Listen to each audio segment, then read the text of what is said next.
हमारे श्रद्धेय नेताजी की तस्वीर वहाँ पे मूर्ति लग गई तो आप लोगों के पेट में बहुत ज्यादा दर्द हो गई। अब इसी पे आप लोग को दलाल कह देंगे तो आपको दिक्कत होगी। आपको दिख गया कि उपचुनाव वो जीत गए 9 सीटों से। ये नहीं दिखा कि दरोगा ने बंदूक तान दिया। मैं पहले ही कहा आपके चैनल पे। जाने वाले एक संदेशा, क्या बात है, श्रद्धेय नेताजी से कह देना, एक दीवाना याद में रोए उसको दर्शन दे देना। क्या बात है। सबको राम पता ही होगा, सबको राम पता ही होगा, घर के बड़ों ने बताया होगा। तो बताओ, बताओ फिर कि क्या है राम। अच्छा। अरे पता है उनको क्या है राम, जो 7 धनुष तरकस में बारी, या जिन्होंने वन में किया गुजारा, या फिर रावण कैसे मारा, जिसकी पत्नी सीता मैया, लक्ष्मण कहते जिसको भैया।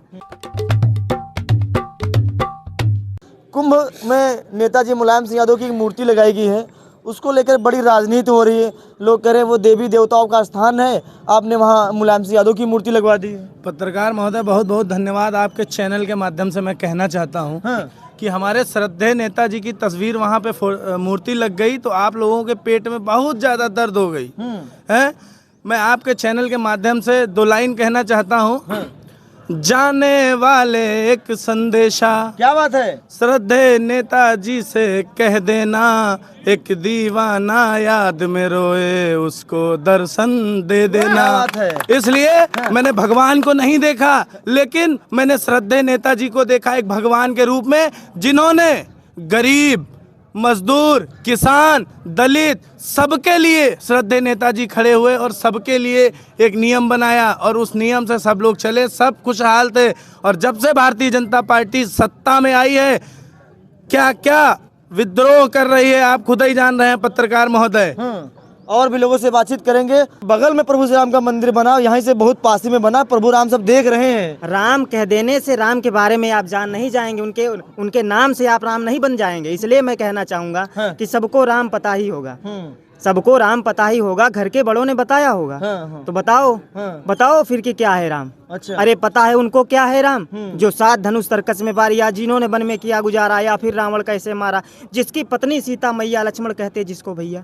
ये तो फिर ये वही कहानी, ये एक था राजा एक थी रानी। अच्छा। क्या सच में उनको पता है राम, या वो भी आके हम बताएं। एक बात कहूँ, अगर बुरा न मानो तो। जी बिल्कुल कहिए। नहीं, तुम तो तुरंत ही क्रोधित हो जाते हो, पूरी बात तो सुनते भी नहीं, सीधे घर पे आ जाते हो। क्या बात है। इस जबरदस्त के राम जपों में पहले सा आराम नहीं, और राम छोड़कर सब कुछ है, बस बीजेपी के सरकार में जय श्री राम नहीं। अच्छा। ये पीछे एक बड़ी दिखा रही पीडीए दिख रहा है। इस पीडीए को कितना मजबूत ओम भाई देखा गया। अभी देखिए लोकसभा उपचुनाव हुआ 9 सीटों पर, और ये पीडीए पर आप लोग बात करते थे, इसी पीडीए की बात करते थे। 9 सीटों में 7 सीटों पर बीजेपी, 2 सीटें पे आप जीत पाए थे, इसी पीडीए के नारा देखते हुए। अब इसी पे आप लोग को दलाल कह देंगे तो आपको दिक्कत होगी। ये आपको दिख गया कि उपचुनाव वो जीत गए 9 सीटों से। ये नहीं दिखा कि दरोगा ने बंदूक तान दिया। मैं पहले ही कहा आपके चैनल पे, बंदूक तान करके कभी चुनाव होता है क्या? मिल्कीपुर में अगर बंदूक तानेंगे ये लोग तो इन लोग के पास में रिजल्ट है। अगर जनता के जनादेश से, लोकतंत्र से, संविधान से अगर चुनाव होगा तो साइकिल के एक तरफा जीत हो रही है। मैं कह रहा हूँ आपके चैनल पे, अजीत प्रसाद जीतेंगे लाखों से, अजीत प्रसाद जीतेंगे लाखों से, बीजेपी वाले देखेंगे यहीं अपनी आंखों से। अच्छा। ये जान लीजिए आप। मीडिया वाले चलाएंगे अपने हाथों से। अच्छा। और पीडीए मजबूत हो रहा है। ये लोग जितना दबाने का काम कर रहे हैं, बंदूक दिखाने का काम कर रहे हैं। मैं कह रहा हूँ कि अब चुनाव श्री अखिलेश यादव नहीं लड़ रहे हैं, अब जनता चुनाव लड़ रही है। और इसलिए अब जनता समझ चुकी है, पहले वोट देकर घर चली जाती थी, लेकिन अब जनता जान चुकी है वोट देकर के ईवीएम की रखवाली भी करना है, काउंटिंग भी कराना है, सर्टिफिकेट भी लेना है। हम लोग भी सतर्क हो गए हैं, तब जाकर रिजल्ट मिलेगा। नहीं तो ये लूटने वाले लोग हैं, बांटने वाले लोग हैं, बटोगे तो कटोगे का नारा देने वाले लोग हैं।